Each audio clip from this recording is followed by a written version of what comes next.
Hello, everybody, and welcome to this BrailleSense 7 webinar on this 26th day of March 2026. My name is Earl Harrison. I am so happy to be here with you today.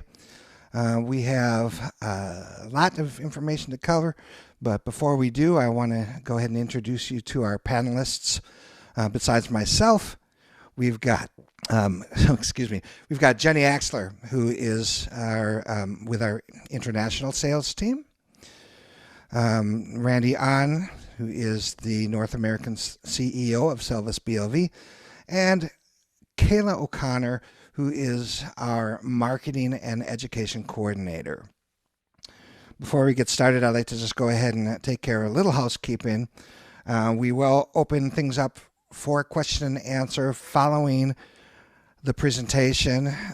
We do hope for a very productive and respectful discord during that time. During the presentation, if there are any questions that come to mind, please do make note of them. Come to the question and answer portion ready to ask your most pressing question. Everybody gets one question. We've got a couple hundred registrants here, and we want to make sure that everybody at least gets to ask the one most important question. And if there's more time, then we can come back around to you. So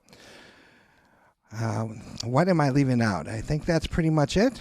With that said, let's go ahead and get started with the physical layout of the BrailleSense 7. Let's go ahead and start with the physical layout of the BrailleSense 7. I'm holding it up in front of the camera right now, in front of my face, and you'll see it's very comparable to previous iterations of the BrailleSense, like the BrailleSense 6 or the BrailleSense Polaris. This is the 40-cell model.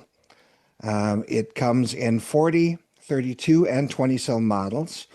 So, of course, with the 32-cell model, it's a little shorter by about 8 braille cells, 4 on either side of the braille display. It's very comparable to the 6. In fact, if I took the BrailleSense 7 and put it in the BrailleSense 6 carrying case, it would be a perfect fit, even though the controls no longer line up. But it's a good protective case as we're awaiting the completion of the cases for the BrailleSense 7 products. The 20-cell model is based on the 32-cell form factor. And we do this mainly to bring the costs down for people who want the same functionality, want some Braille, but they don't need the full 32 or the 40 cells. This is the one that I happen to have in my possession at the moment, and it's the 40 cell once again. As you see, we've got the standard Perkins style keyboard, and I'm not sure if you can see it or not, but there are little divots for your fingers in the keyboard, and I'm pressing the keys down. They're not real clicky. They're actually, it's really a very good feeling keyboard. Between dots 1 and 4, there is a center button, very cleverly called the center button. I think we are also referring to it as the Gemini button because it is the button you press to activate Gemini, which, for those of you who may not know, is Google's AI model. Beneath the Braille keyboard, we have all the same keys that we had on the BrailleSense 6, ranging from F1, F2, Control. I'm just going from left to right. Space, Alt, F3, and F4. Beneath that, we have little tactile markings that I can feel, but they are not routing buttons. We have actually done away with the routing buttons. These are basically just kind of landmarks for you to go to, because every fifth one is marked. So that's just another cue of where you might want to go return to on the Braille display. If you happen to take your hands off the Braille display and you want to return, you can kind of get some orientation to it. On either side of the Braille display, we have the little chiclet style buttons, which are our scroll buttons. With that, the Braille display itself, because we have no cursor routing buttons, we will be covering how to route the cursors. There are actually two methods to do that.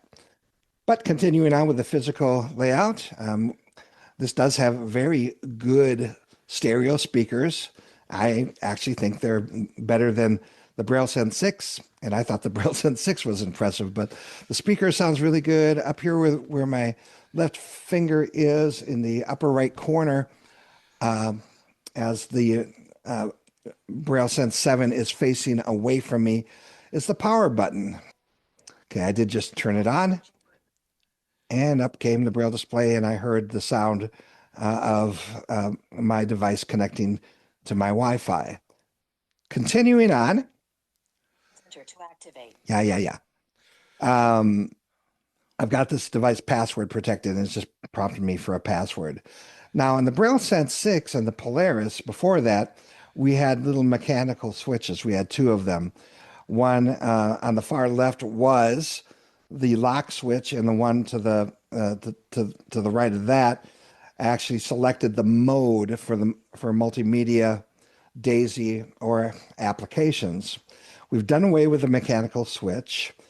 If you want to lock the keypad, there is a home button now right in the center of the front panel, and you would press that in combination with the center button, otherwise known as the Gemini button, to lock the keypad. So if you were really worried about accidentally pushing that power button or anything else, you could lock the whole keypad. But so for now, we have on the far right and the far left, we have the little end buttons that we'll get into later. To the right of the far left end button, we have letters actually on the next four buttons. They are A, D, R, and M. And those will switch between the modes for applications. So if you're using a third-party application like Pandora or Netflix or whatever, Spotify, you would go into that mode. So these controls over here to the right will correspond to that.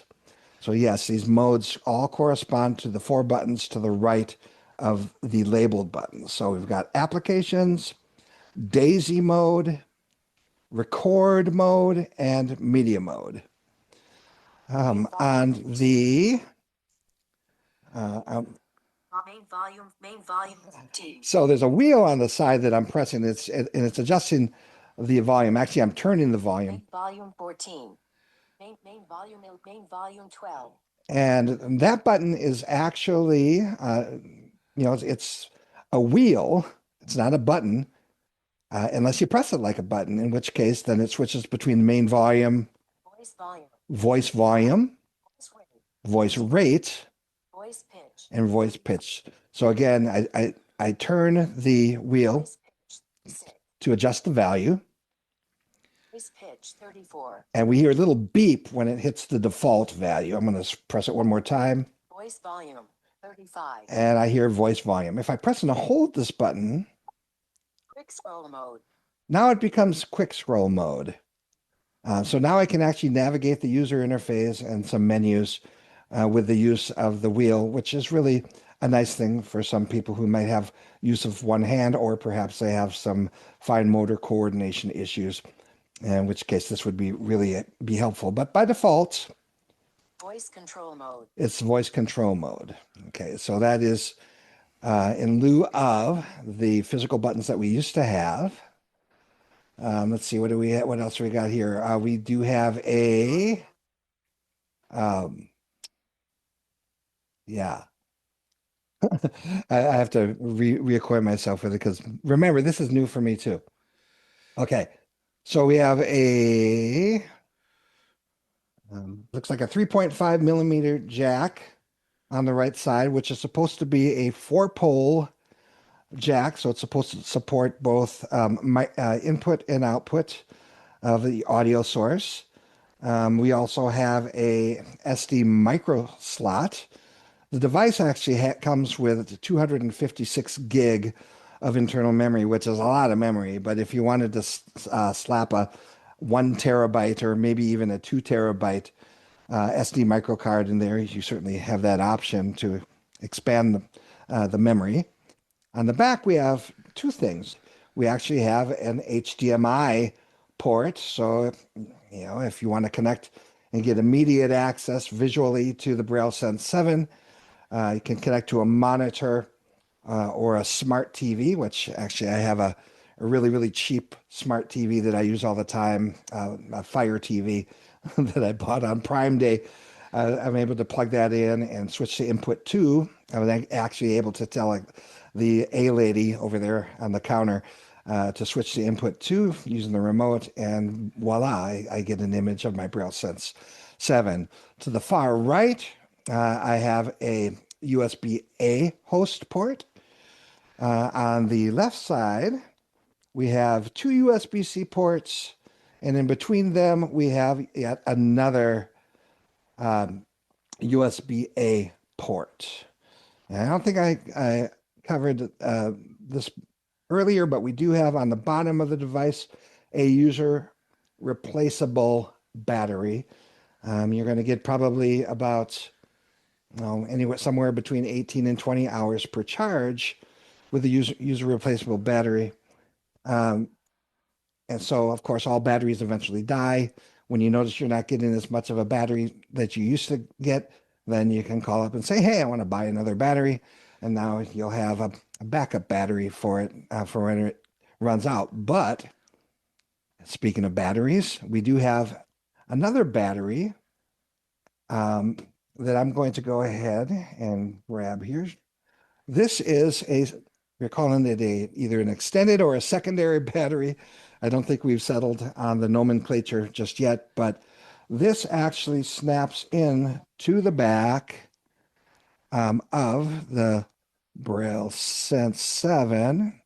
It kind of extends it out here. And you're going to get a lot of battery life off the battery that comes with it.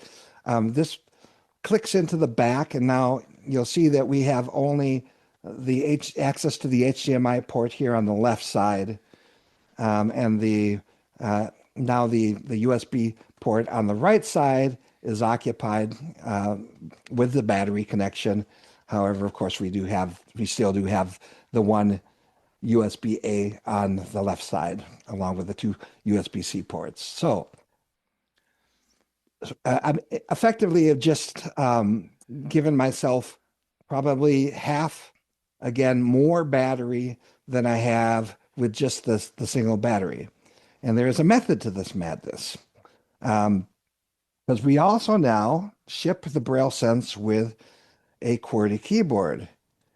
It is not a Bluetooth QWERTY keyboard. It actually establishes a hard connection via these little prongs on the back here, of the keyboard. And what happens is when I set this down on top, now I have, and you'll see that I'm not even holding it up. I'm able to shake it around, and it actually magnetizes to that back battery quite solidly. And now I have a QWERTY version of the BrailleSense 7. So now all of this comes with a case. And this is the case that accommodates the BrailleSense 7 with the QWERTY keyboard and the secondary battery. So I'll go ahead and put this in here. I'm going to snap it in. And it does come with a shoulder strap. So this is the carrying case. I'll go ahead and flip this around. So that is the whole package. So you have options. Okay. Experience the future of productivity at your fingertips with the new BrailleSense 7 from HIMS. That wasn't supposed to happen, but it did. I don't know why it played that little promo. So that is the physical layout of the BrailleSense 7, and there was one thing I actually left out that I do want to mention, and that is the existence of a camera on the bottom of the BrailleSense 7. It is actually, if I read the specifications correctly, it is actually a 20 megapixel camera. Do you have anything else? Did I leave anything else, Jenny? Anything else on? The only thing I wanted to mention was you were talking about the two USB-C ports, and I did want to make sure that people understood that one of them is for charging and one of them is a host port, similarly to the BrailleSense 6.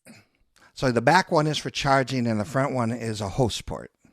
Yep. So the back one's for power and PC, like I always used to say. Right. It's the P, and then the front one.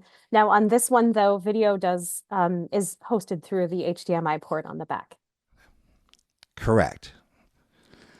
Okay. Other than that, is there anything else that you wanted to add? I don't think so. Okay. Well, the next section is going to be on the user interface and the settings menu. And basically, we've kind of gone in there and rearranged the furniture a little bit to make better sense of things. So when I say menu in this segment coming up here, I do mean the settings menu. Some of you are going to, who are BrailleSense users, are going to see a lot of similarities between the 7 and the 6 because we have maintained a lot of those, that the command structure that has existed for years and years, and you'll see some new additions to that I think people will really enjoy. At least I don't know about you, Jenny, but when we were at the booth at CSUN, I just thought that the introduction of the new functionality of the Braille display was very, very well received. So let's just go ahead and take a look at the user interface and the settings. In this section, we're going to discuss some changes and additions to the user interface, the settings menus, and how to move around within these menus. So let's start out by saying that no longer is F1 the way to move to the main menu. Rather, we want to press the home button, which is dead center on the front panel of the device. File Manager. To move to our home page. And for those of you who are BrailleSense users, you recognize File Manager as being the first item on the home page. If I press F1, Quick Search Dialog. I now get to what is referred to as a quick search dialog. And just to give you an idea of how this works, I can just start typing what I'm searching for here, or I can tab and really kind of drill down on the type of information that I want Confirm button. to search for. So I'm tabbing through Cancel here. button. Search word. Edit box. Search category. Files combo box. And here are my categories. So here are the things I can search for. I can search for files on my device, Apps combo box. applications, BrailleSense settings combo box. settings, Android settings combo box. User guide combo box. Android settings, user guide, Appointments combo box. appointments. Contacts combo box. Sense dictionary combo Wiki search combo box. Here I've got wiki search. So here not only can we search for the items on the device, but it will actually conduct online searches Google search combo box. as well. Video search combo box. Files combo box. And we wrap back around the files. So I'm going to go ahead, because this is a section on the user interface and the menu system, and I'm going to press the home button again. File Manager. F. Remember, on the BrailleSense 6, we had an all applications folder. No longer do we have an all applications folder. We used to be able to press the letter A and get there, but now all I get is beep, beep. So I happen to know this is a multi-page menu. So if I press space with dots 3, 4, 5, which is the command to move to the next page, Android apps menu, page 3-3. I hear that I land on the Play Android Store. apps page. So the first item in the Android apps page apparently is always going to be Play Store. Android switch. So I could go there and search for new applications if I want to, or manage existing applications, do updates and that kind of thing. Audible. Bard Mobile. I've got a mix of Google applications and third-party applications. Bard Mobile is one of those applications that gets a lot of use on this device. Calculator. Calendar. Camera. Okay. Chrome. And we hear that this is organized in alphabetical order for the most part. But if I want to jump down to the bottom, space 456. App Installer. I hear I've got an item called App Installer. So I'll go ahead and open that. App Installer dialog. App. Amazon Alexa 123 list item. And I hear that I've got a list of 23 items here in my App Installer folder. These are all applications that are known to work very well with the BrailleSense, whether you're talking about the BrailleSense 6 or the 7. And Amazon Kindle 223 list item. Atmosphere 323 list item. again, we're in alphabetical order. Audios Play 423 list. BBC Sounds 523 And we list hear we went item. from Audios Play to BBC Sounds. We don't have Audible in this list because, as you heard earlier, I already have Audible installed on my device.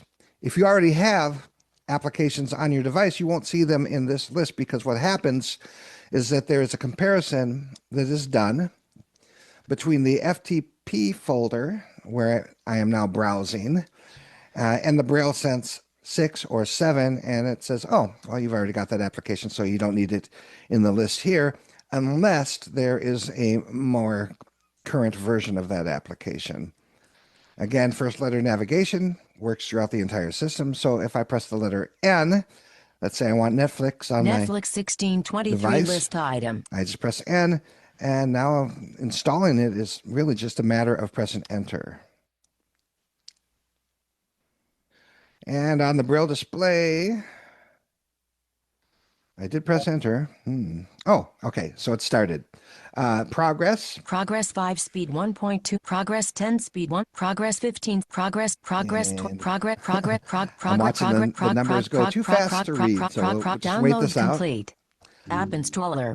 Download is complete. I heard the disconnection of the Wi-Fi. Netflix installation complete. Play Store. Netflix installation was complete. And now I hear that I've reconnected to Wi-Fi. So if I go back out to my home screen. File Manager. F. And I press that command to move down. Android apps to my menu. Android page applications. 3. And I press N for Play Netflix. Store. Netflix. I see I now have Netflix installed on my BrailleSense. All right, so let's go back to the main menu. File Manager. F. I'm going to go ahead and press the mirror image command of that next page command, which is the equivalent of a GH sign, right? So dots 126. Quick menu, page 1-3. And we land. Today's schedule. Non-static box. The first item is schedule. Now down arrow here. Today's to-do list. And what I mean by Non-static down arrow, box. I mean press space with dot 4. Today's weather. Fridley. 45.0 degrees Fahrenheit. Ooh, 45 Sunny degrees static today. box. Going to get up to 70. I'm excited. That's going to be the first 70 Recent app static box. of the year. Okay, so let's go ahead and move back to the home screen.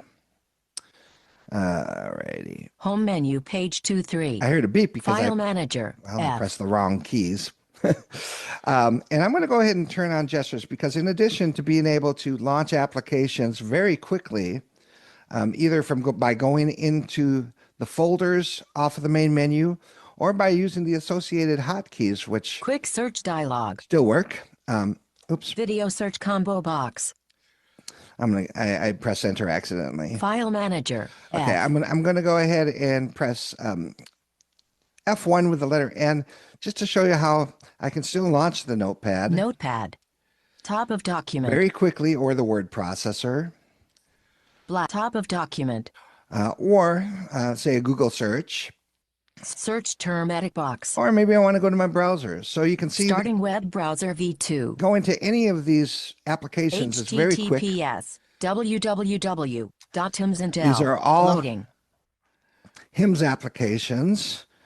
And if I want to move between the open applications, I can press the equivalent to what would be either Command tab on the Pins Mac or International. Alt tab in Windows, and that is by pressing F2 and F3 together. Task name, Notepad. And you hear that I, Task name, Word processor. as usual, Blank.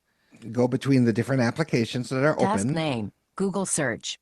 Or if I Search want to term bring up a edit box. list of those applications, kind of a task manager or an app switcher, I can press F1 and F4 together. Task name, Notepad 1 list item. Here I've got 4 items open. I can navigate down basically by pressing space F4. Word processor 2 list If I item. want to close an application in this list, I just press space D. Task name, Google search 2 list item. Here I now have 3 applications. Task name, web browser V222 list item. I've got 2 applications open now. Let's go back to the home screen. File manager. I press home. F. But if I've got a whole slew of applications open and I just don't want anything open and I just kind of want to start again, I can add the Enter key, .8 to that. So I'm pressing space, Enter, D. Close all apps. And I'm now File closing manager, all applications. So that hasn't changed. What has changed is the use of gestures. So if I like to turn gestures on, Gesture on. File manager. all F. I need to do is press the 2 buttons on either end on the front panel of the device. And that's a toggle. Gesture off. File manager. Gesture on. File manager. F. And with gestures turned on, now I have the ability to Office tools. T. navigate by simply swiping, Organizer. O. in this case from left to right. Web tools. B. Library. L. Okay, or from right to left. Web tools. B. Organizer. O. Office tools. And this is actually T. on the And Braille let's say I want to go display. into Office Tools. I'll go ahead and double tap just like I would Notepad. on a N. smartphone. Swipe. Word processor. W. Yeah, let's just go into the word processor. Double tap. Enter. And you'll see I am now at the top of my word processor. And I see the only thing I've got in this word processor right now is the cursor. Okay? So that is the user interface. We are going to go into how to use gestures within an edit area in the next section. But for now, I do want to show you the menu system and how that has changed. So back to the home menu we go. File manager. F. And I'm going to open the settings menu by pressing the letter S. Braille options. B. And on the BrailleSense, we started reorganizing. And in here, we've got, I'm going to turn off gestures because I don't want to accidentally do anything. Gesture off. Braille options. So simple B. to just toggle it on and off by pressing the 2 end buttons on the front panel. I'm going to press down arrow here. Voice options. V. So we've got Braille options, voice options. Gesture options. And here's G. a new item called gesture options. General options. O. General. Set time and date. And T. a whole bunch of other stuff. Network manager. N. Bluetooth manager. R. Change device name. Braille learning tables. Menu manager. N. Set action item. A. Alert sound settings. E. Password protection. P. Language profiles. Reinstall default apps. Backup restore Braille So these are all the settings. things in the main K. menu. We've organized what we could so far. Braille I'm options. sure that'll change B. down the road too as things are added. Voice options. V. Gesture But options. let's just go ahead and look at this G. new item called gesture options here. Smart scroll. S. Off list item. So I see smart scroll. That is turned off by default, as are gestures, because we don't want you to get a brand new device and all of a sudden have it start doing things without you knowing what they're doing. So this is a way that we can assure that you get something that you can kind of ease into and kind of get used to those gestures, which you will. So the auto scroll, remember that? Auto scroll, the default setting was 5 seconds. And if you didn't get there by the end of the 5 seconds, too bad for you. You're either going to have to scroll back up and reread it again because every 5 seconds it would just move on. Well, with Smart Scroll versus Auto Scroll, it's working on your time. So when you get to the end of the line and you move back to the beginning of the line, it's going to switch to the next Braille. So it's just going to continually scroll at your speed. And the way to turn that on and off with a hotkey is by, just like with auto scroll, pressing the scroll up and scroll down keys together Scroll on. to turn Smart auto scroll on S. or Off smart list scroll item. on and off. Scroll off. Let's just see Smart what else scroll S. we have down Off list here. up gesture G. Off list item. So I see that gestures is turned off. Smart scroll will not work with gestures turned off, by the way. I'm going to press enter to turn it, rather space, On. to cycle it on. And now that I've cycled it on, there are more options that are available to me below. So I'll down arrow. Gesture touch area. I. Right list item. I'm not sure what the difference is between right All. and all, Right. but for some reason they've got it defaulted to right, and I think I'm just going to keep it there for now because it seems to work okay. Single tap to read line. R. Off list item. So you can single tap to read the line that you're on. Double tap to route the cursor. C. On list item. Double tap to route the cursor. I have this turned on, but of course pressing space will Off. cycle it on and off. On. Okay, down arrow. Double tap time limit. R. 0.25 seconds list item. Okay, so time limit for double tap is 0.25 seconds. So you want to tap within a quarter of a second, which is generally just tap, tap. Gesture feedback. You can F. extend that. Both list item. Gesture feedback Gesture feedback. F. Both list item. is our last choice. And here the choices are both, which means vibration motor, beep, off, or both. Beep. Vibrate motor. There's a vibrate motor, Both. both. Oh, Off. off. Yes, off is an option. Beep. So I'll go ahead and Vibrate motor. Both. select both. If I wanted to exit this without making any changes whatsoever, I could press space with E for exit, or F4 would do the same thing. Or I could press enter to accept my changes, Saving. which I just did. Options saved. Gesture options. And G. it has saved my choices. Okay, so that is a little bit about the user interface and the new arrangement of the settings menu. Is there anything I left out, Jenny, that you would like to add? Actually, you can use Smart Scroll independent of the gestures. Ah, Yes, so even if gestures are off, Smart Scroll can be turned on. That's why they're separate settings, because they don't depend on each other. And also, I wanted to mention the Smart Scroll settings. So if you turn those on, then you also see additional settings in that regard. You can choose to be a left-handed reader, a right-handed reader, or yes. both. And then in the gesture settings, the gesture area, what that does. So for example, if you set it to the right side, what that allows you to do is read possibly with your left hand and control gestures with your right without having so much concern that you're going to control gestures with your left hand as you're trying to read. Or you can set it to all, in which case, you might choose to swipe and read with the entire display. So that's why the difference. So it's way more complex than I made it out to be, right?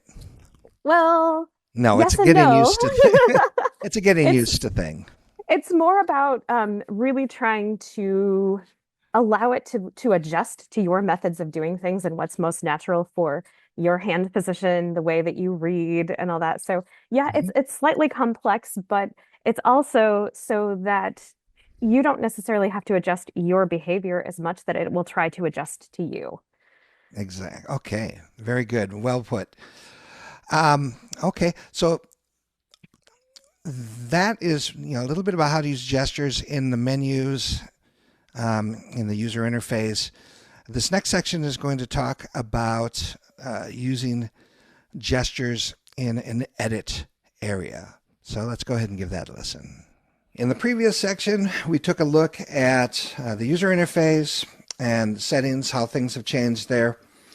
And we also explored a little bit about gestures, how you can swipe back and forth within the menu system, double tap on the things that you want to activate, just like it were your cell phone, except instead of a glass screen, we're actually using the Braille display itself in this manner.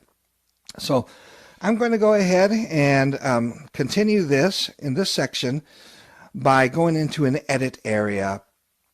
And this could be Notepad or a word processor document, but I think this time around I'm going to go ahead and Flash just disk 1.5 list item. open a BRF file here. File manager, F. Flash disk 1.5 list item. Alrighty. Audiobooks folder 118 list item.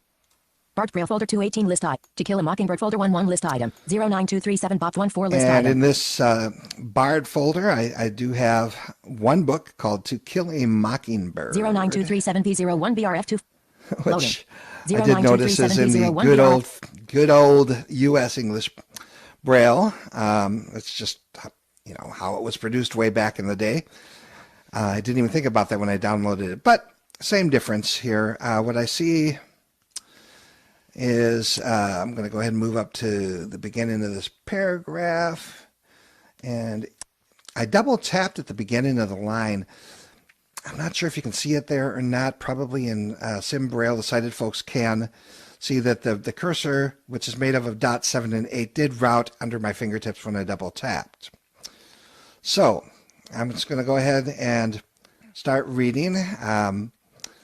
Because this is a NLS Bard book, it is based on a 40-cell line, and this is a 40-cell Braille display, but you could certainly use the 32 or the 20-cell models and turn on our compressed mode, which will basically eliminate a lot of your blank spaces. So what do I see here? I'm going to start reading. When he was nearly 13, my brother Jem got his arm badly broken at the elbow. When it got his arm badly broken, as opposed to goodly broken, at the elbow. As you see, and Jem's fears of never being a play. Let's see here. I missed that other part, so I'm going to navigate back up because there's no harm in that. Badly broken at the elbow when it's healed, and Jem's fears of never being a play. Healed, and Jem's fears of never being able to play. Footballs were assuaged. He was seldom. Footballs were assuaged. He was seldom self-conscious about his injury. His left arm was self-conscious about his injury. Okay, so obviously we're hearing the speech as we go along. It's reading part of the line, but if I'm reading Braille, I could just press backspace with F2. Voice off. To cycle Braille on and off and just read to my heart's contents here. Now, there are two methods of routing the cursor. So if this were not a book and it were something that it was something I was working on, my own word processor document or something, I could route the cursor simply by double tapping, and I see that my cursor is right after the word right, and there's a semicolon there, and before the word when. He, I'll go ahead and double tap after the word he, and it just brings my cursor right there. I hear a cute little sound I don't think you guys can probably hear every time I do a double tap, and it's just very responsive. It works every time. It's pretty bulletproof. But alternatively, if I don't want to do the double tap thing and I just want to read with one hand and have my thumb on one of the keys in the front at the end, I can simply rest my finger where I want to bring the cursor and push that routing button, and it brings it right over there. If you're a BrailleSense user from long ago, all of those commands and those techniques that you learned before, like how to block with Enter B to turn, I'm going to turn speech back on. Voice on. Somewhat shorter than his right when he stood or. Okay, so I'm going to go ahead and go right before the word somewhat, and I'm going to press Enter B. Start selection. So start selection. If I bring my finger over to another area of the display and double tap, now I've set my block just like always. And that's how to use gestures within an edit area. Okay, what do you think, Jenny? Did I miss anything? Trying to think. Currently, if you turn gestures off, you have to use the Yes. event key cursor routing method. True that. So yeah, if gestures is turned off, you do have the option of pressing one of those end buttons and just resting your finger on the display where you would like to route your cursor to, and that's just an alternative way of doing it. And also the scroll voice, I'll have to check this and make sure that it's not actually a bug, but that is also something that you can turn off. So he just turned off his speech for the sake of expediency, but the fact that it was reading every time he traversed a line is actually something that you can turn off too. All right, cool. All right, let's move on to the next section. For a number of years, we have had something called an Excel viewer. So a convenient way to take those Excel spreadsheets that you have maybe created or somebody's shared with you and view it on the BrailleSense 6 or the Polaris. I think we even had it on the U2 before that. So good news, bad news scenario.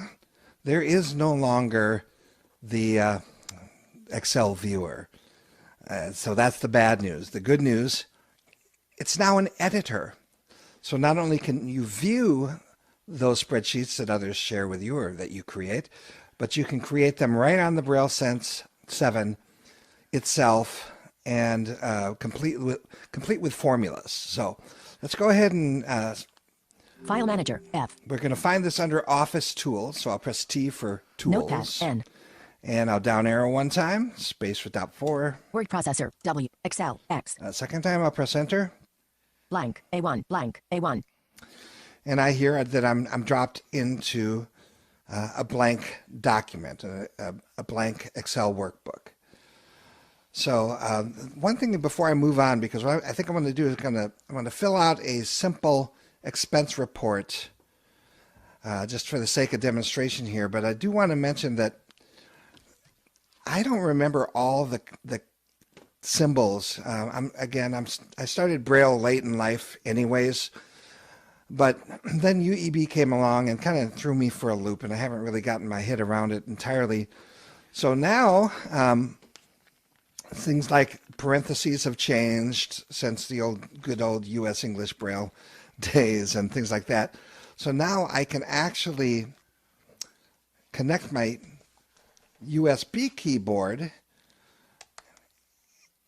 type in whatever I know to be correct, like let's say I want to sum some cells. So let's call it, I've got a numeric column, and it's got, it's populated with numbers from C5 through C10. So down on C11, I might type in the equals key, and it indicates I'm going to start a formula, and then I could type sum left parenth C5 colon C10 right paren, and I could look at it in Braille and see exactly what that looks like. It just kind of reminds me, and eventually I'll remember it, so I won't have to cheat and use the QWERTY keyboard, but it's nice to have that option, and that extends beyond Excel. That extends to, well, all kinds of things. So if you're wondering, I think I want to work on some of my symbols today, just go into a blank document and connect your QWERTY keyboard and type in some symbols, and there they will show up in whatever your preferred grade of Braille is, or contracted UEB Braille, for example. So that's the way that works. Now I'm going to, like I said, get into a document. The command is the same as before, with Enter O to open File dialog. a file. File name, edit combo box. And I'm going to Shift Tab, which in this case means space with dots 1, 2. 2025 BS6 training material, folder And I'm 112 going to list item. type B for business. Business trip expense.xlsx912 list item. And of course it jumps to the first item with an Excel extension because I am in the Excel application. Press Enter on that. Blank, loading. Business trip expense.xlsx open. Others, A61, A66. And I hear that my cursor is down towards the bottom of this form. So I'm going to actually go up one section at a time by pressing space with dots 2, 3. For DM, A50, A60. And you hear it's moving between cells. I went from Other to per diem. Hotel, A42, Hotel. A ground transportation, Ground A18, transportation. A41, flight, A13, Flight. details of total expense, A11, Details of total expense. purpose, A7, A9, Okay, purpose. business trip expenses, A blank, A1, Okay, so I'm all the way up at A1, and let's just go ahead and move down through here. business trip expenses, A2, date, A3, So it's asking me for my date, and the way I get to the next column is just by pressing tab, blank, B3, date cell, and I'm just going to go ahead and type in March. cell and R, CA, March, What is it today? 23rd. 2, number 3. 2, 3, So they want the date, not of the trip, but the date that I'm filling out this form. Earl Harrison, B4, Okay, I press enter. I went down to the next line, which is asking me name, A4, my name. Earl Harrison, B blank, B5, D5, Earl Harrison, B4, name, A4, place to go, A5, Place to go. blank, B5, I'll say D5, cell, dot 6, CSUN, and I am actually just typing C. on the Braille keyboard, by the way. I did not connect the USB S. keyboard. U, N, CSUN, Anaheim, dot A, H, E, I, Anaheim, California. 5.6, CA. A. Okay.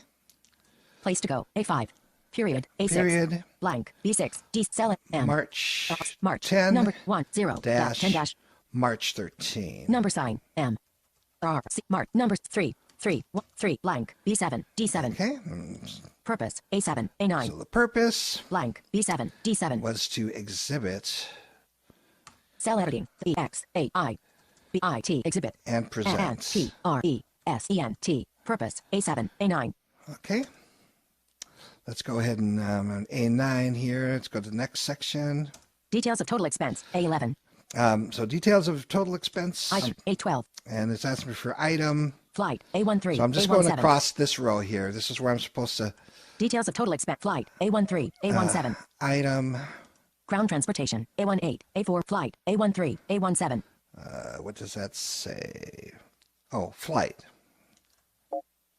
item, A12, flight, A13, Okay, so I want to know about A17, my flight. ground transportation, A18, A41, Ground transportation. I'm going to go back up to flight here. A1, details of total expense, A, flight, A13, And I'm gonna A17, tab. blank, B13, And I'm going to say, cell, flight, A13, Yeah. blank, B13, I'm going to say Southwest S. Airlines.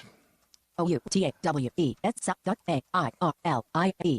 Airlines, Round trip R, 40, TRIP, trip, on, O, M, oops, on, March dot 6, M, R, C, March, 10. numbers 1, Z, 10, and and- March dot M, R, March, 13. no, 1, 3, blank, C13, currency who- cell, And how much was it? I'll just call it $457. cell editing, 4, 5, 7. 7. And just for the sake of having some lower D, more complex numbers to work 3, with, 3. I typed in and 33 cents. blank, D13, And who paid for it? cell Earl E, R, E, Harrison dot 6, did. H, R, R, I, F, O, N, Okay. 457.33, C13, And I'm just back currency tabbing cell, through Southwest here. Airlines round trip on March 10th and March flight, A13, And I'm going to A17, go down to, ground transportation, ground A18, transportation. blank, B18, I will say lift cell edit, L-Y, T, From F, R, O, from, home H, O, F, E, to O, T, O, to, airport A, I, R, P, O, R, T, airport, on O, March. on, dots, M, R, March, number 10. sign, 1, 0, blank, C18, I'll say they currency cost cell, $49, cell editing, 4, 9, lower D, 34 cents. 3, 4, blank, And D18, again, cell yours E, truly R, paid L, for E, O, it. dot 6, 8, R, R, I, So I got to S, O, notate N, that. 49.34, C18, currency, lift from home to airport Okay. on March 10th, blank, B19, lift from home to airport on March And let's blank, just do another B19. lift one. Cell Lift edit, L, Y, F, T, lift, from F, from, hotel H, O, T, E, F, to hotel, T, O, to, airport A, I, R, P, O, R, T, F, on O, March on, M, R, C, March, 13. number 1, 3, blank, C19, currency Okay. cell, Currency cell, let's say that was $17 even. cell editing, 1, 7, blank, cell edit, Type E, in my R, L, name. E, Earl, dot 6, 8, R, R, I, S, O, N, Okay. Harrison. 17.00, lift from hotel to ground transportation, A18, A41, hotel, A42, Hotel, this would be the A49, last one. Well, actually, blank, B42, let's go ahead and say cell editing, Anaheim dot 6, Marriott. A, N, A, H, Anaheim. .6 M R I O T Marriott. From March M 10 number 1 0 10 dash March 16. .6 M R C March 13 rather. numbers 1 3 blank C42 We'll currency call that cell $723 cell editing 7 and 68 cents. 6 8 Just because. blank D cell edit E These are not real R numbers, but L E close enough. Earl .6 They are real enough when I turn them in, I, and lower along with M. my receipts. 700 Anaheim Marriott from March 10th March Okay. Hotel A42 per diem A50 Per diem. A60 Let's just go ahead blank B50 date cell and say first day is a travel day. Travel day is usually less for per diem, and I get my information for per diem based on the state that I'm visiting at what's it called? GSA.gov is the website. So they told me that the per diem amount for a non-travel day is $86 for California. So I'm going to say March 10 travel day. Travel D And blank C50 currency cell I'm going to say that was so because it's only worth 75%, so it's $64.50. cell editing 6450. And if I tab one more time, first day D50 it actually says first day, so that's my travel day. 64.50 March 10th travel day B50 Okay, I'm going to say blank, March B51 date cell edit M R C A March number 11. 1 And I'm going to go for blank full C51 per currency cell diem. Per diem is a great way to do things because you don't have to keep receipts. You just get the set amount of money based on where you're traveling to. So I'm going to type in $86 8 6 because that's according to GSA.gov is what the per diem amount is for March 11th the lovely B51 state of date California. cell blank B52 March date cell editing and R C 12. March number 2 blank C52 currency cell We had a dinner out that day. So let's say that for dinner, it was provided, and according to the per diem rules, you need to subtract 50%. So that's going to be $43 is what I got. Cell that. editing. Oops. D. Not D. Number but sign. $3 half of 86. March 2nd, And- B52, date cell. That says March 2nd. I could correct that. Cell M R March numbers 1 2 blank B53 And date cell. now I'm going to, this is my final day, March Cell 13. M R C March number 1 3 And that was a travel day. blank C53 currency cell. So that's got to be $64.50. Cell editing. Number sign 6 4 5 0 blank C54 currency cell. And that's enough. That's enough for that stuff. I don't have any other expenses to report. But I do want to see what I'm out of pocket here so far that I'm going to be reimbursed. So I happen to know that the location of that information is at cell number C70 or 70s. Yeah, 70C. So I'm going to press enter with J for jump to. Coordinates. Computer edit box. And I'm going to say 70 0 C. C invalid location. Coordinates. Computer edit box. I'm backwards. It's supposed to be C70. C70. 70 7,890.85 C70 account cell. And I've obviously made a mistake somewhere with my numbers, so I have to go back over my numbers because there's no way it's going to be $7,000. So I'm going to go back up to see where the errors of my ways. I'm going to go back to, let's go back to A something. Coordinates. Let's Computer go edit back box. to A 5 or A6 or something. 1 Oops. 1 A6 period A6 Okay. purpose A7 A9 Now I'm just going to go down. details of total expense A11 See what I've done wrong here. item A12 description B12 Okay. item A flight A13 A Southwest Airlines round trip on March 10th at 457.33 C That's Southwest right. flight ground transportation A1 lift from 49.34 C18 current lift from home to airport 49 17.00 C19 lift from hotel ground transportation That looks A18 good. A hotel A42 A49 Hotel. Anaheim Marriott from March 10th, March 723.68. C42. Current Anaheim good. Hotel. A42. A4 per diem. A50. Ace March 10th travel day 64.50. C50. Current 86.00. C43.00. C6450.00. There it C53. is. Currency cell. Okay, so I forgot a decimal point. Cell editing. So I'm going to say Number sign. 64. 4. 0.50. 5. 4.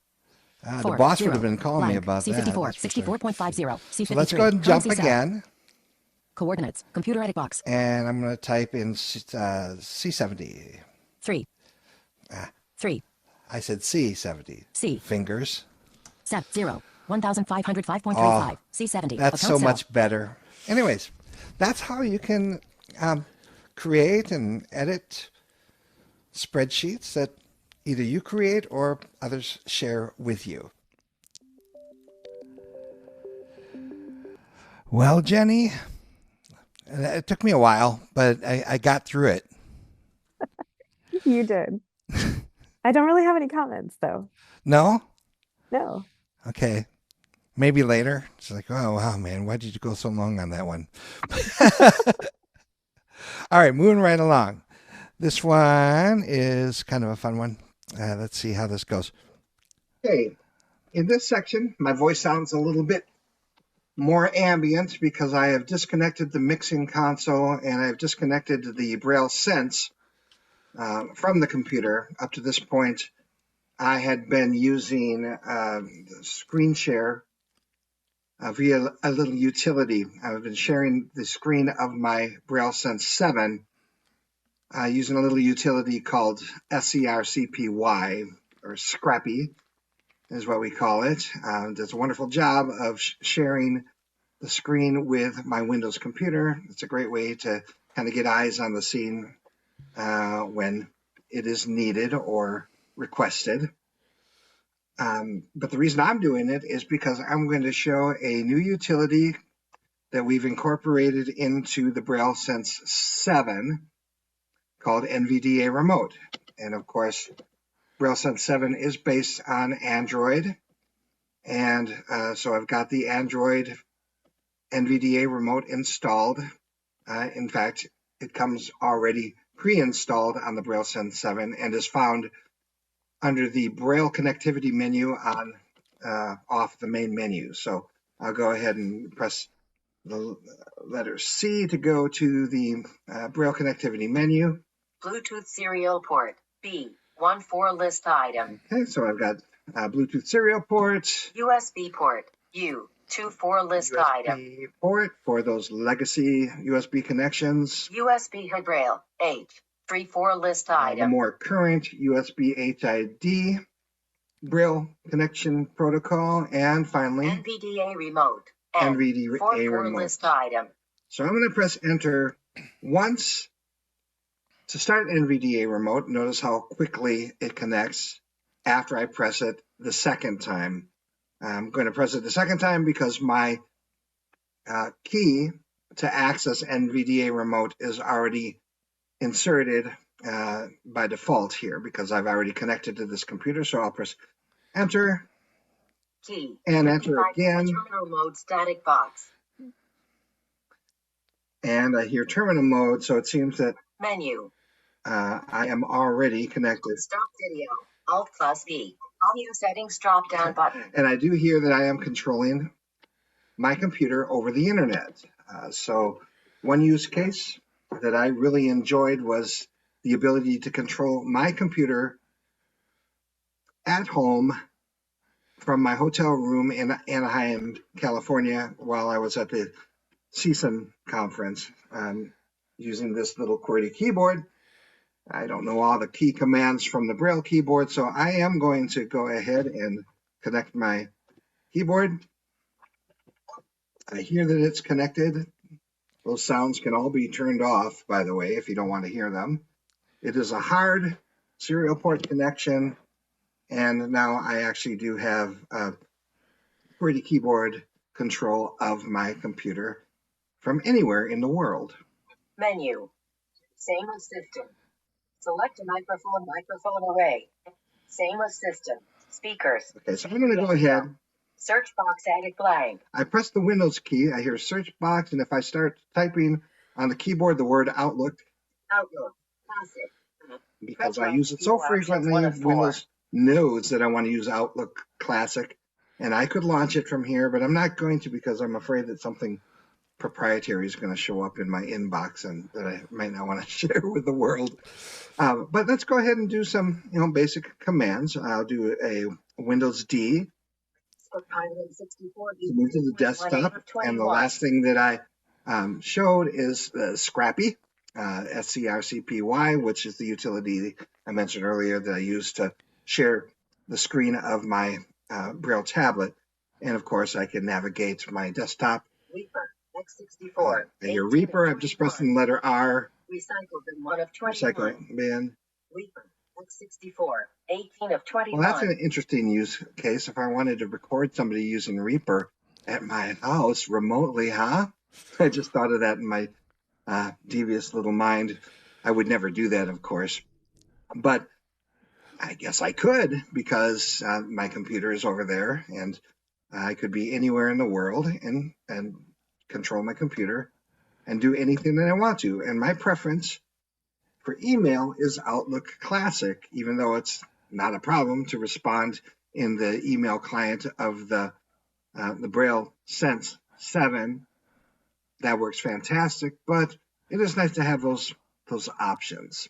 So that is NVDA Remote.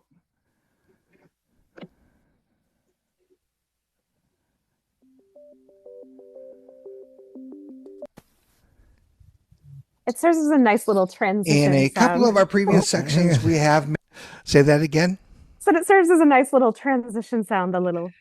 It is. It's because it's inserted as the first video in the playlist. And it's just It's just wanting to do that. just wanting to do One that. thing before you move on, I just wanted to mention, we are transitioning to HID connections for everything. The intention is to have Bluetooth HID before release 1. Obviously, USB HID already works. So that's just Yes. the old types are still there because we're still using them to test things like gestures in terminal mode and things like that. But it is the intention before we release that we will be all HID. Cool. Okay. We're running a little long, but these are very short sections coming up, so let's just continue on.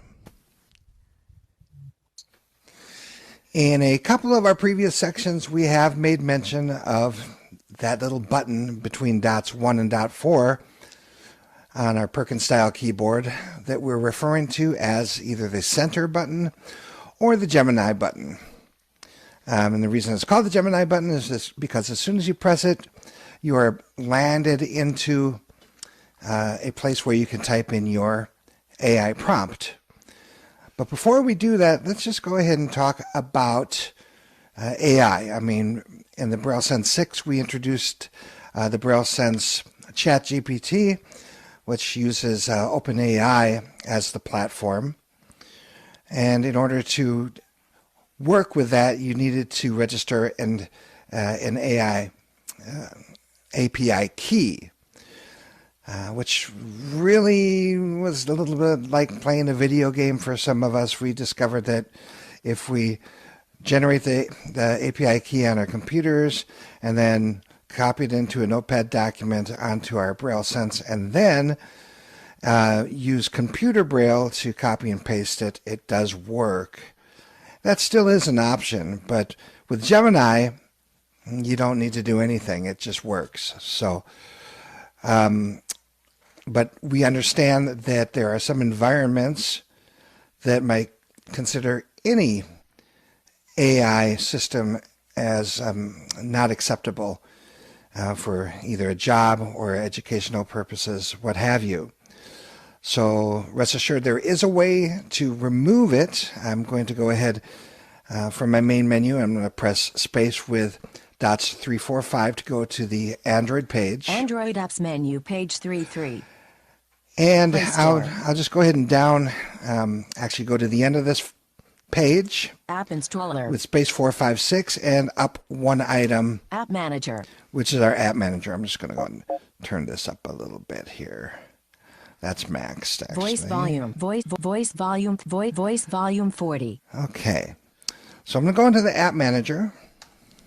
Downloaded apps. Android Switch. Version 1.0. And we hear all the googly things, the Android applications. AOV test app. And also some of the Audible. applications that you can get from right from within our apps download page. It's kind of a curated list of applications. Version 2. So these are all applications that we can, this is called the App Manager. So I'm going to press the letter G because, again, first letter navigation works. Gemini, version 1.0.869. And there is Gemini. And if I tap one time, uninstall button. I see I do have the option to uninstall. So I'm not going to do that because I like my Gemini. I can waste all kinds of time with it. and do. So I'm going to press the Gemini key here in the center. Ask Gemini dialog. Prompt. Edit box. And I'm being flippant, but really, as you know, AI can be very, very helpful or very, very not helpful.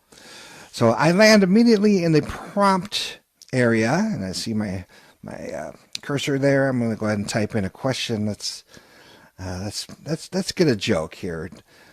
Give me give me the punchline. The punchline punchline To the joke. to the okay joke lower H. In quotations, I'm going to say, what A quotation mark what did the dog, no, let's change it to cat. Cat order order from space the taco truck. TACO lower. Enter on that. The punchline is multi-read edit box. The punchline is, are you ready for it? New paragraph. Burritos. Burritos. That's so bad. So bad I think I'll tell it to a few people. So that's what the cat ordered from the taco stand. Cat order from the taco truck. Or the taco truck. I want to go ahead and select all of this. Select all. Prompt and delete it. Delete complete. Prompt. Edit box. And this time I'm going to ask it to write me a story. So write a story story about a guide dog or the guide dog dog who who wished it could retire. It wished it could RETIRE. Enter on that. And you notice we don't get the cute little noise this time because it only happens the first time when you ask a question. And Jasper, a golden retriever with eyes the color multi-read. Jasper, the golden retriever. Let's see what. Well, actually, let's copy this because I'm just going to plagiarize it right from the get-go here. Select all. So I selected all just like I would with Enter A and now Enter C to copy. Copy complete. And I'll do my hotkey to get into my word processor, which is F1 and the letter W. Word processor. Top of document. And paste. Enter V. Paste. Okay, so I've pasted this thing in its entirety here. Top of document Jasper. And let's just hear a little bit of the story. Jasper, a golden retriever with eyes the color of warm honey, was a good boy. He was, in fact, an excellent boy. For 9 years, he had been the steadfast companion of Mrs. Eleanor Ainsworth, guiding her through the bustling city streets, navigating the treacherous cobblestones, and offering a comforting presence in the quiet of her home. He knew the scent of her favorite bakery, the rhythm of her cane tapping against the pavement, the exact angle of sunlight that warmed her face in the afternoon. He was, in a word, indispensable. But Jasper was tired. He loved Mrs. Ainsworth, with a deep, unwavering loyalty. So let's see if I have this straight. She used a guide dog and was tapping her cane? Anyway, that is a little bit about Gemini.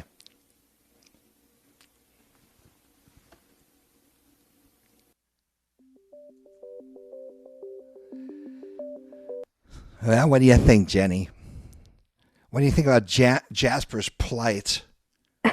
Well, if you didn't say it, I was going to. They don't call it artificial intelligence for nothing. That's Uh, right. but no, clearly he was having a lot of fun with it, but there are a lot of prompts that you can, use to, I've had it translate things. I will say that we are somewhat determining just how we are able to directly integrate it, but clearly you're going to always have the access You mean by to translate ask things, you mean Gemini questions. language translation? You've I done. do, yes. Oh, okay. Yep. So depending on how much we're able to do will depend on, and of course, you can ask it to give you definitions of words. So there are a lot of productivity things that you might have it do, or analyze something, or tell you what's in an image. You can attach files to it, so you are able to have it describe images and all kinds of things directly from there. The other thing that I wanted to mention, and this is not Earl's issue at all, I happen to have seen the spec document, and the center key being the Gemini key is actually not the way it's defined. I'm not sure if that'll remain. So the only reason I'm letting you know is that if you buy this device and you expect that to happen and it changes, things are subject to change before release. The current plan, as I know it, is that the long pressing the home key will bring up the Gemini Assistant in a Ah, similar way that it does on the Android phone. The center key is going to be used for things like changing Braille codes and things, and a long press would initiate dictation, which is also another thing to point out that yes, we will be supporting voice cool. dictation from in any edit box. So I Subject don't to know, change. subject to change. It may or may not, but Okay. Well, we have one more very short section, but it's a really important one. So let's go ahead and get that one rolling. Now, the final section in this presentation has to do with a new addition to the media menu off the main menu. File Manager, F. And I'll just go ahead and navigate down to Office Tools, it. T. Organizer, O. Web Tools, B. Library, L. Media, M. Of course, I could have just pressed M to open this folder. Media Player, M. And we've got the media player, which allows us to play all kinds of media formats. Podcasts, P. The podcast player, Web Radio, W. web radio. I'm just going to go ahead and jump past Video Search, the Y. next thing because I want to, show you we've got the video search, which we've had on the BrailleSense 6 for a while. Lovely way to get content on YouTube, at least conduct searches without having to deal with advertising or scrolling banners. Voice Recorder, V. Got the voice recorder, Web TV, T. and here's the new addition. It's called Web TV. So, for a while we've had World Wide Web radio. Now we've got World Wide Web television. And it is really, truly worldwide because you can look up stations in any number of countries here. No items, list item. I think I'll stick to the U.S. at least for now, for this demo. Let's go into the menu system and see what we have here. We've got F2 to get into menus. Web TV Search, S. Dialog backspace S menu item. So backspace S is our hotkey. I'll make a mental note of that. Update channel database, U. Menu item. Let's go ahead and update the channel database here. Downloading search database from server. No items, list item. Successfully downloaded search database. And No items, list that's item. how fast that happens. Let's see what else we've got in the menu. I'll go back Web in there. TV Search. Update channel data. Playback settings. P. Playback Dialog address settings. menu off. Exit. Z. Space And in menu I. exit. Web TV Search. S. Dialog Okay. backspace S So menu let's item. just go ahead and go to Web TV Search. Web TV Search dialog. Search mode. Category 1 2 combo box. So category is selected if I tab through here. Country. Afghanistan 177 Let's combo see. box. Country with lots of choices here. Afghanistan being the first in this alphabetized list. Language. Dari. Parsi. 1 3 combo box. Genre. Education 1 7 combo box. Genre education is the default one. Let's go back. Language. Country. Afghanistan 1. Search mode. Category 1 2 combo box. And let's down arrow from category here. So space dot 4. Word 2 2 combo box. And I just want to do a word search for something. Search word edit box. I just want to search for anything ABC. A. B. C. I'll press enter. Result list. ABC URL. HTTP 4120593154. ABC index M3U8124 list item. Okay, I hear that I've got 24 items in this list. ABC Entertains URL, HTTPS, ABC Entertain. ABC Kids URL, HTTPS, Here's CMJHNC, ABC Kids Kids. U This is A324 probably list item. safe for this type of demonstration. I'll press enter on it. Successfully added. Result list, ABC Kids URL, HTTPS, CMJHNC, And let's ABC select Kids something else. I'm still in my list. ABC News URL, HTTPS. And yeah, I'm a news junkie. Enter on that. Successfully added. Result list, ABC News URL, HTTPS, ABC News DMD streams 1 And I'm going to go ahead and exit out of this list here. Add channel, enter I, button, ABC Kids 1-2 list item. Okay, I'm out of that list, and it says ABC Kids 1 of 2. So I've added 2 channels here, and let's just see what happens when I press enter. Loading. Title, ABC Kids Entry U8 Play Static Box.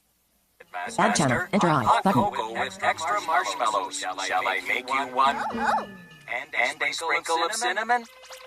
You have got it, boss.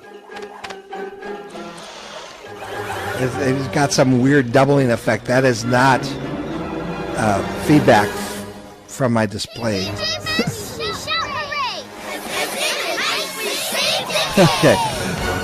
So Web TV, T. bailed out of there just with a space Z. So, as you can hear, as soon as I press enter on the ABC Kids stream, it started playing, and I did get visual confirmation via Be My Eyes yesterday when I did this practice that said that the images actually do show up on the screen. So you could connect your BrailleSense to a smart TV or a monitor somewhere and watch TV with your family members or friends.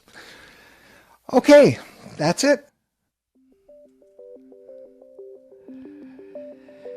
And that is truly it. That concludes the presentation portion of this. Do you have anything to add about the web TV? Oh, just a couple quick clarifications. So when he pressed enter on them, it was adding to his channel list. When it first said 0 items, it meant that he had no items in his channel list. So what you were seeing then with the 1 of 2 are things that were in his channel list. You do have an option when you are searching to play it directly from there. So if it's something that you're not sure if you want to add it to the channel list, you can actually tab forward and play it directly from the results list. That's it. Cool. Okay. Well, with that, I think we were going to turn it over to Kayla to field any questions we might have pending out there. Let's go ahead and start out in the Q&A chat. Do you have anything? I sure do. And I just want to make a reminder to everybody that we're only going to be answering questions about the product itself, meaning we're not going to be answering questions about the Sense player or any questions about trade-ins with the BrailleSense 6. We're going to handle all of those outside of this webinar. So if you do have questions, you can always email us at sales@selvusblv.com. And today we're just going to be answering questions. Yes, and thank you for that, because we do have participants joining us from all around the world right now.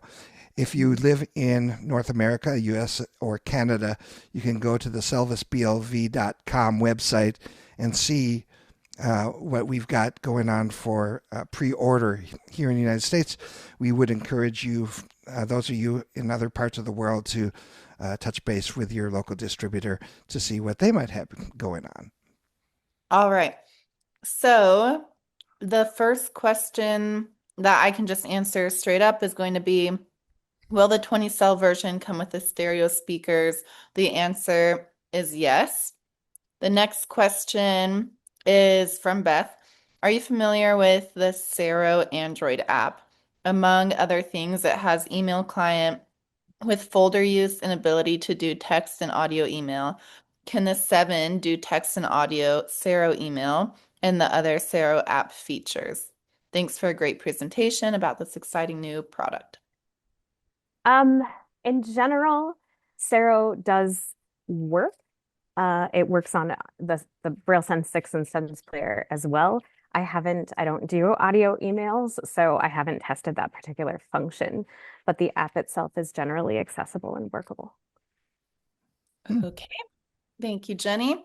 Okay, another question. If the gestures are off, how do you route the cursor when editing? Then you use the method that he showed where you have there are keys that are similar to thumb key position on other products. They're on the front left and right. It's on the front edge, on the left and right ends. So depending on where you are on the Braille display, you may choose to use the left or right one. But you want to place your finger on the cell to which you want to route to. And I think I used too many twos there, but anyway, where where you want to route the cursor and then press one of those buttons on the front.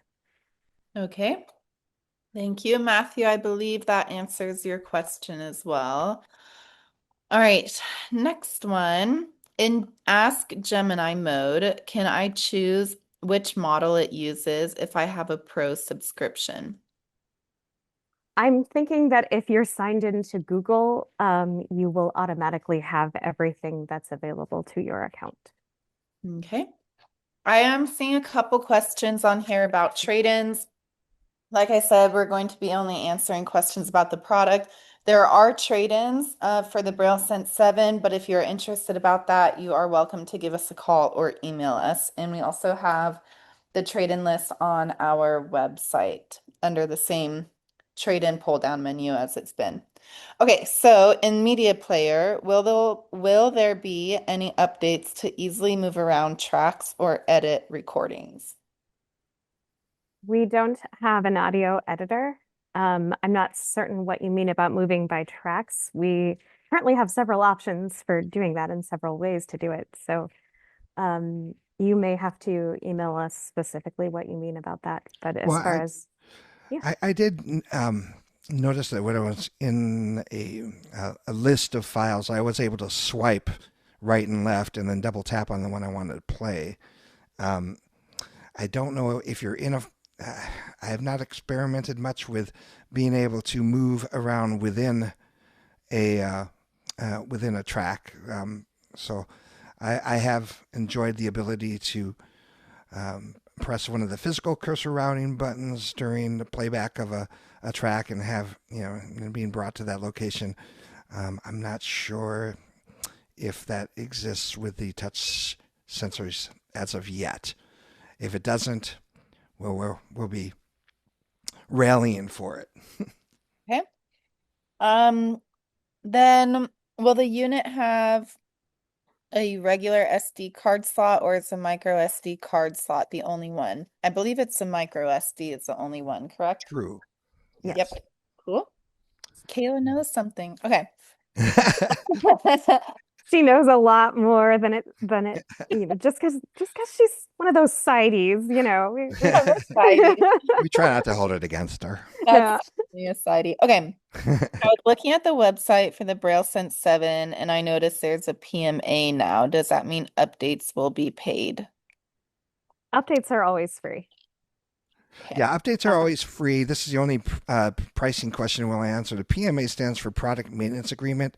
That essentially extends your warranty. And we've got one for 1 year and one for 2 year that is available for purchase. Okay, this one. Okay, so I'll answer this one too. From Kevin, it says, "Hi, I was wondering if you're going to be able to upgrade the Android version on this device and how long this device will last since it's running Android." Yes, we can update it. We always try to update it a couple times throughout the year, typically. Not throughout No, the year, no, but throughout the yeah. years.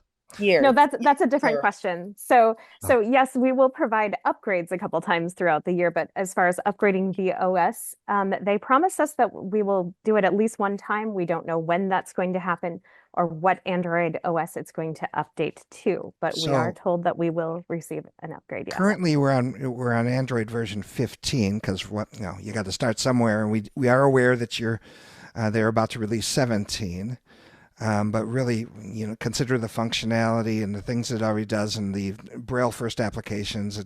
The fact is you can still download all the applications from the Play Store. And with the BrailleSense 6, I mean, we're going on 6 years with that device. And we started on Android 10, updated to 12, and I think that they're due to deprecate um, pretty soon for Android 12, but that doesn't mean that all of a sudden your BrailleSense 6 has become a unviable note taker or tablet. So just keep that in mind. It's And we. Google is starting to extend the deprecation cycles more Mhm. than they used to too. So Mhm. All right, next question. Will there be another case similar to the one for the BrailleSense 6? I think what you're trying to get is there going to be a case that doesn't have the QWERTY keyboard with it? And there is a case that comes with the product itself is the case that also snaps the QWERTY keyboard in. And then we do have a optional case offered where if you don't want the QWERTY, you can just have it kind of how the BrailleSense 6 is, correct? yes. Okay. All right. Besides controlling the cursor's position with the touch functionality, can you do anything else with it? Or is it a possibility in the future? As far as the gesture interface, oh yeah. We just showed the basics, but no, there's an entire interface for the unit, very much like voiceover and talkback. So you can use like two finger swipes to tab through dialogues. We just kind of showed general navigation. Some of it is still somewhat being defined, but yeah, there are things even for multitasking and all kinds of random things. So yeah, there's a whole interface. Yeah, All right. choices. And they're curious when the product will be available in Europe. Right now, we're trying to have shipping in the US in the summer. I assume it would be the same for Europe, but I would contact your local dealer probably to get information on that. Correct? Right, you Yes. are. Yes. Okay. We should be starting localization, we think probably in May. So we're hoping to have it around the same time. But yeah, you should contact your distributors or HIMS International for that information. Okay, so will there be improvements for the word processor? Because in the BrailleSense 6, there are significant lags and bugs where text is garbled when, I don't know if that's the word they meant to say when edited. Are these issues fixed in the BrailleSense 7? Um, as far as in the Braille sense, the reason that's a little difficult to answer is that if you guys don't report, a lot of the garbling is very specific to exact use cases. So if you don't report these things to us and send us logs, we can't fix them now. So they might well carry on into Braille Sense 7, but the fact it's significantly improved in Oh BrailleSense yes. 6 at this point. I mean, we're not seeing that anymore the way that we did used to see it. I know what you're talking about, but I don't know if you've updated to the most recent version, but if you're still seeing that, you need to send logs to tech support showing those problems. And if you're not sure how to log, they will tell you that. But these are usually now very specific to certain situations and use cases. So probably if they're not fixed in BrailleSense 6, they'll continue on into BrailleSense 7. But as far as in general, no, I don't think you're going to see the lags and things. Okay. We got a further clarification from the question about the tracks products. It says, as for moving around tracks, I mean when in a playlist, can I change the order of tracks in a different order? Because it currently does not work in the media player. Sometimes playlist tracks are reordered after saving a playlist. Hmm. Yeah. Catch up with us on support with that one because we'd have to take a look at it. Yeah, I'm not aware of that. They're usually added in either alphabetical order if you've added them in a folder, or the order that in which you add them if it's actually changing. Make sure shuffle's off. But otherwise, Yes. yeah, I think you're probably going to have to follow up with us. Yeah. I don't know about that problem. Okay. And now we have a couple people with their hands up, so I will allow, let's see. Number one, Bob Sweetman. You are allowed to talk. You can unmute yourself and ask your question. Can you hear me? Yeah, absolutely. I had a question about controlling your computer. You said you controlled your home computer using NVDA. So I would assume you could do the same thing in your own home then, just control your computer with that. I'm not sure I'm understanding the question. You can do the same Well, thing. You You were could do running. it over Bluetooth. So Oh, I mean, you can do it over Wi-Fi. So, I mean, as far as yes, it's something that's done over the internet via a remote server. So it doesn't matter. You could be in the same room if you wanted to. In fact, when he was doing the demonstration, he was in the same room. So he was true. controlling his computer Yep. from his house, but he could also do it from a distance over the networks. It doesn't really matter. But then, of course, you can also use regular terminal mode to control it. If you wanted to use Bluetooth instead, you could also do that. Correct. Yeah. And this is a new feature in version 7? Well, Bluetooth terminal mode has, of course, always been there, but the remote feature, yes. The NVDA remote feature. And this does mean that you have to have NVDA on the control machine. Yes. Okay, awesome. Thank you. You're welcome. Okay, so now we have a phone number. The last four digits are 6874. Whoever that is, you are allowed to talk. Hi, this is Catherine. Thank you for a wonderful presentation. My question is, will the setup menu be the same as the 6 and the 7? Will they be identical and you go through the same prompts for both internet and Wi-Fi setup? Thank you. Oh, yeah. As far as most of the programming, like the email, setting up your email accounts and connecting to your networks and all that, that shouldn't change any. Right. Thank you. You're welcome. Okay, thank you. Next, we have Viola Benson. Yes, good afternoon in the West Coast, anyway. Good Um, afternoon. I wanted to know how large the screen is that you're viewing the TV and that sort of thing on. And, for that, Oh, the screen. Is yeah. it just a little, how big is it? So the TV that I have, the No, no, the little screen on the BrailleSense 7.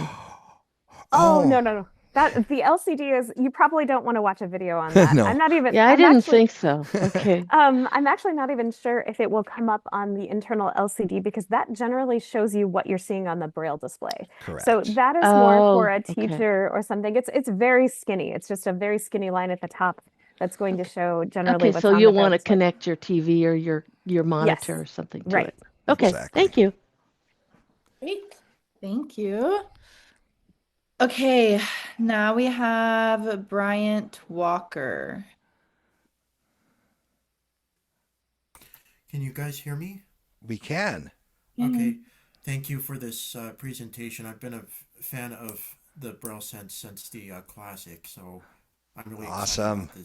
about this product. I was wondering just what now that the BrailleNote Evolve is out there and running Windows, what was your what's the viability you see in continuing to use Android for your products versus Windows, something that can be updated by the end user? Yeah. So Well, my fear is I have a lot of answers to that, but some of them may be I mean, controversial, and I'm that not might out be to another start a war. webinar. Battery life is one thing. You Yes, absolutely. cannot beat the battery life of an Android device. I mean, we're getting 18 to 20 hours per charge. You'd be, and I'm not going to talk negatively about anybody else's product, but you would be pretty hard pressed I to agree get with those you there. those Windows type just of isn't optimized for battery. yeah. I do agree with that. Yeah. Yeah. I Plus think we've got mobile responsiveness is also Yeah. yeah. there's a little bit to be said for mobile performance when the OS is based on that. Um, I don't. It It's really comes. also Go it's ahead. also been suggested that everything is going to be free and open, and I think that you have to be cautioned on any kind of device that is created for specifically for a Braille first platform. And I think there are always going to be some limitations on that. I think there have to be because if everything is just allowed to automatically update, then there's no control over what might break part of your system. Right. So I'm not as certain, that it's all going to be as free and open as people expect. Again, though, I don't know that. So I think I think it's as much of an unknown with their product as it is with ours. Yes. Yes. Yeah, I was just curious because a lot of people are like, well, this is using Windows now, and I can update it on my own, and I don't have to wait for the manufacturer to push Android updates like I would if this product was using Android. But I definitely understand what you're saying. You don't want anything to break, and you'd have some control over that if you went this route. So I do definitely respect that. I'm not sure if it will be open to allowing you to install Windows updates either on that machine, because they would have that same concern, I think. So I think there's a lot of assuming happening that may or may not turn out to be a true thing, because anytime that you are modifying a platform this much, I think that there are some guardrails that have to be placed on it for that reason. So, I guess I don't think we know. And I'm not sure that, just as people might choose to use an Android tablet or an iPad or a Surface, there are all kinds of different ways to go here. And I don't think any of those products are less viable than another of them. Yeah. I mean, there's the argument that by having a Windows-based note taker, it now puts people in a position where they can, transition into, employment and education. And I've just always been like, you want to know how to use a device, then ask a kid how to do it, because they know how to use it all these days, it seems. And to me, it's just like saying that a person who's using an Android device is kind of stuck in this world and not transitioning to Windows. Well, obviously you saw me using Windows on my BrailleSense 7, controlling it remotely. And I also feel like that's kind of like saying that sighted people who use cell phones or tablets don't know how to use computers. They don't. It's really the same thing, is it not? Is that making sense? It is. And the other point that I would make, although Windows may be the operating system of employment, certainly in the United States, it is not the operating system of education. Chrome is. Not here in the United States, no. Yeah, not in the United States. So I think you can argue a lot of different ways. I don't necessarily, and this, again, we're not trying to insult humanware.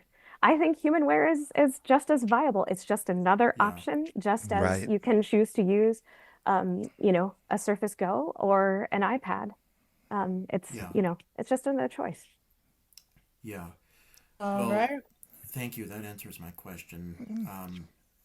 That definitely makes a lot of sense, and good job on the NVDA Remote feature. That's a feature I love. So. Cool. All right. Thank you so much. We're going to keep on moving. We have a phone number now. Last digits are 3972. Go ahead and unmute yourself. Okay. I may be getting into trouble here because I'm not sure if this is one you want to address, although it's pretty simple. You talked about the fact that obviously you can get this either with the QWERTY keyboard, or you can get it without the QWERTY keyboard with a different type of case, from what I understand, at least if I understood you correctly. So in saying that or doing that, is that going to put it into a different price bracket then if we don't need that QWERTY keyboard? Well, if you don't need that QWERTY keyboard, what you want to do is take it and put it back in the box and put it in your closet, because everybody's getting the QWERTY keyboard and everybody's getting. Okay, I thought that thought she was saying that you could get it with a different case and just not get the QWERTY keyboard. No, there'll be an optional. To order it that way. If you, everybody's getting the QWERTY keyboard. Everybody's getting the secondary okay. battery. And if you want to use you don't want the secondary battery, you just want it just like you're used to on the BrailleSense 6, then you can put it in that case instead and not worry about the QWERTY keyboard. Okay. Yeah. Okay. Well, I guess I didn't understand that exactly correctly then. So sorry about that. No worries. And if you end up with time, I do have one more small question. Okay. Okay, sounds good. Okay. Thank you. Is that Go ahead and Shirley? ask it. Shirley, by the way? Yes, it is. I knew it. Did you want me to ask it now or wait? Oh, go ahead. What the heck? Okay, it's very simple. You talked about, I know Sarah was talked about earlier, and it is apparently no longer available in the Google Play Store. So is it something that you will have as one of those optional installation programs? I Sarah? understand you do on the 6. Yeah, we'll have to check it. There could be any number of reasons why you don't see it anymore. So I'll have to check. I didn't actually know that. So Okay, it still thank you works so fine. much. So Thank Okay. you. You're welcome. Thank you. Okay. Next, we have Dale. Hi, how's my audio? Oh, you sound great, Dale. Great. Just wanted to know if there was built-in back translation of Braille or a Braille translator for regular print. oh, yes. In fact, we generally operate in print-based documents. So for example, if you open our word processor, it's going to create a DOCX. You'll be operating in contracted Braille, but it's going to create a DOCX. Our notepad also defaults to TXT. You can change to creating a Braille document if you wish, but we generally default to portable document formats that can be shared and transmitted and formatted and things. Ah, good. Right, thank you. Yeah. All Thank right. you. Thank you. All right. Next, we have a typed in Q&A. It says, will it be possible to connect the BrailleSense 7 to a dot pad? And the answer is yes. Yes. Okay. All right. We're going to allow Petrus to talk. Go on ahead, Petrus.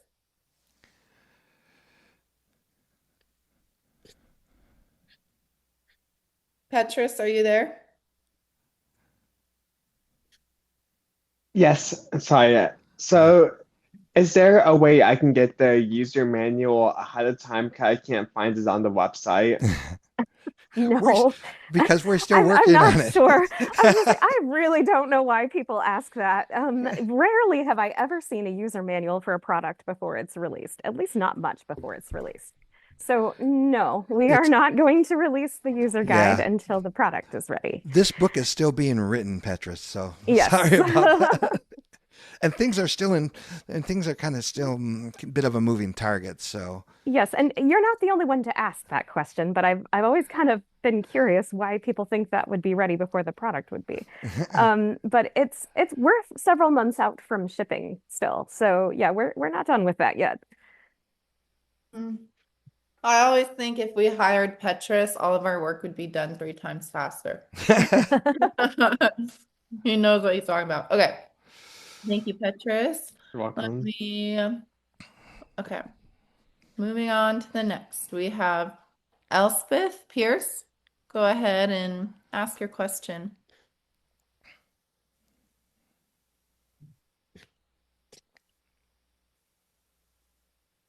Pierce, are you there? Hello, can you hear me? yes, Hello, can you hear me now? we Yep. can hear you. Mhm. Oh, brilliant. Okay. At the moment, I've got a BrailleSense 6. I've been trying to use Gmail, but it doesn't seem to be that successful on it. Will it work better on the BrailleSense 6? On the You Braille, mean on the BrailleSense 7? yeah.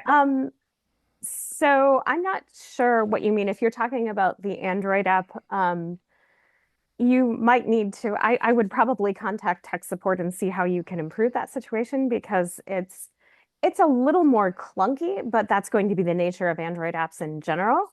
But it can be, I mean, a lot of times you just need a few tips to know how to navigate this, more quickly. Yeah. But again, that's a question that will have to be dealt with, I think, Yeah. via tech Is support. there a where you better would- email client to use with the BrailleSense 7? Because I don't necessarily need to use Gmail. Well, you can use our internal BrailleSense email. That's a lot better to use. It's much simpler. So Yeah. I would have someone help you set that up, and it will work the same in BrailleSense 7. So.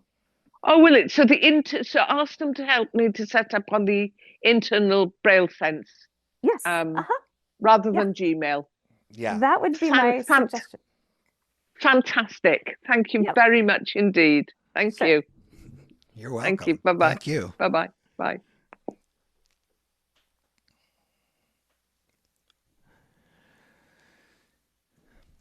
All right.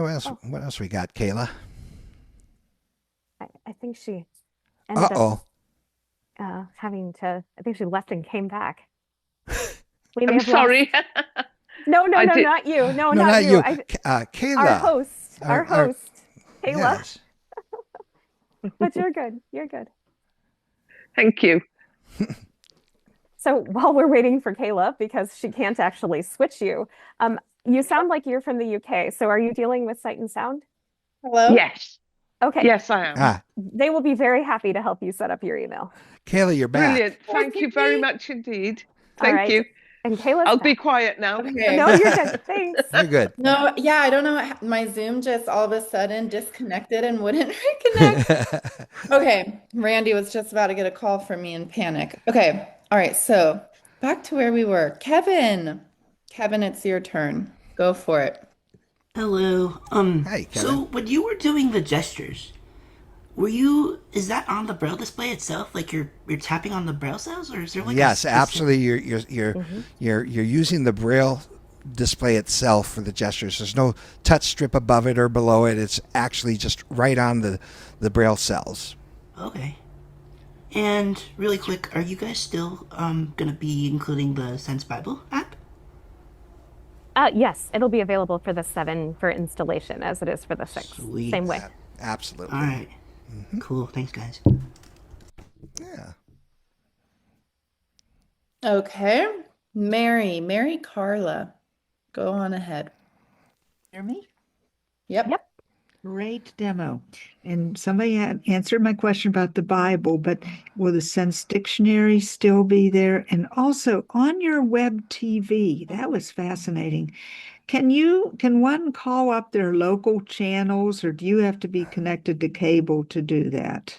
So If they have an online stream, you'll be able to. So that will be the defining characteristic. And we should be able to add a URL directly. So if they have an online stream, find out the exact address, and you should be able to just type because it. now if you're on a cable system, they won't just let you do it on your computer anymore and watch it online. So I'm just wondering if the Sense will have that limitation as well. Well, anything will have that limitation if it's because it is using the web. So any kind of app like this would have that limitation if they don't offer an online stream. So a lot of them do. I wouldn't say most of them maybe, but a lot of them do have an online stream. So I would just ask if they have one. And I know I'm going to get in trouble for this, but is there any way that the web TV will be ported to the Sense player or not? Actually, yes. It was originally created for the Sense player, and it will be on the BrailleSense 6 as well. It just happened to be that we hadn't demoed it before, so we decided to include it with this webinar. But yes. Okay, thank you so much for everything, and great demo. Thank you. All right, everyone, we have about 10 minutes left. So just to keep that in mind. All right, Kyler, you are up.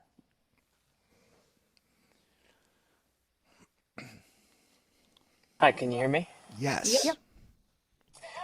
Sorry, tech geek question, but is there any other user interface sounds that have changed on the BrailleSense 7 compared to the 6 and previous models that we probably should be aware of? The whole sound scheme is different.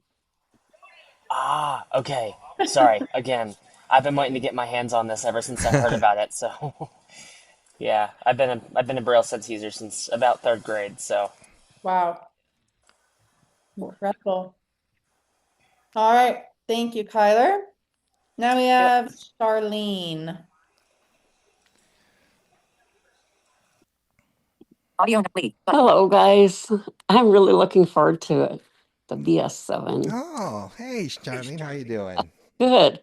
I was wondering, I don't know if I can ask this right or you'll know what I'm talking about, but is being that you have like the Gemini there, is the BrailleSense 7 going to be like a Google kind of approved device so it's easier to, use the apps or get updates and things? Yeah, it will be Google certified the same way the BrailleSense 6 is. Oh, it was certified. Okay. Yeah. Great. Thank you. All right. Thank you. Now we have Michelle. Oh, sorry, Michelle. Go ahead. Hello. Hi, Michelle. I was wondering, so I know you said that you can add storage by using a micro SD card. Can you also use thumb drives? Yes. Oh, yes, absolutely. Okay. Thank you. And if anybody wants a recommendation, I highly recommend the SanDisk UltraFit because you can almost leave them in there. They're so small and slim that you can actually leave them in there. Oh, cool. What about Oh, SD micro cards?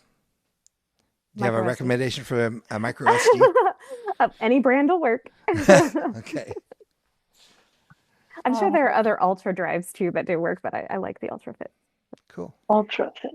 Interesting. Thank you. All right. Next, we have Marcus. Hey, Marcus. Hello. Can y'all hear me? Oh, Yes, absolutely. we can. It's our Marcus. Hi there. Well, I just wanted to say I've been purchasing these note takers since the mid '90s, and I can tell you, for me, the BrailleSense 6 is by far the best one I've ever had. Well, thank you. The flexibility of it, the things you can do. I mean, look, it's like a car or anything. I mean, you pick what taste you have and what your objectives are, and that dictates what you get. Frankly, with the Windows computers, everybody says stuff, but they haven't shown a whole lot of demos really yet, have they? So I don't know. We'll see. But for me, this has been a fantastic, and it's so small. The mini is so small. I take it on stage when I'm doing stuff, and if everybody wants to know what's this cute machine you got, so I have a strong vote for all your products. Well, thank you, Marcus. And if anybody's wondering, we're talking about Mr. Marcus Roberts here, the jazz icon. Oh, no.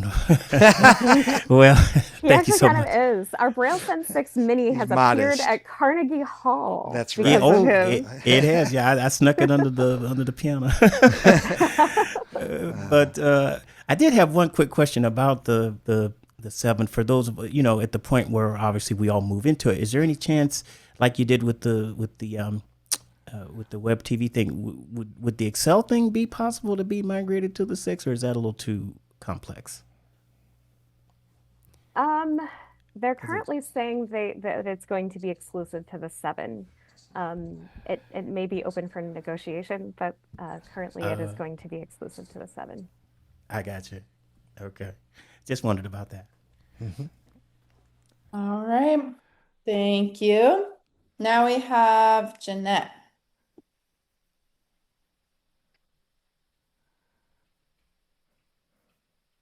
Jeanette? Yoo-hoo.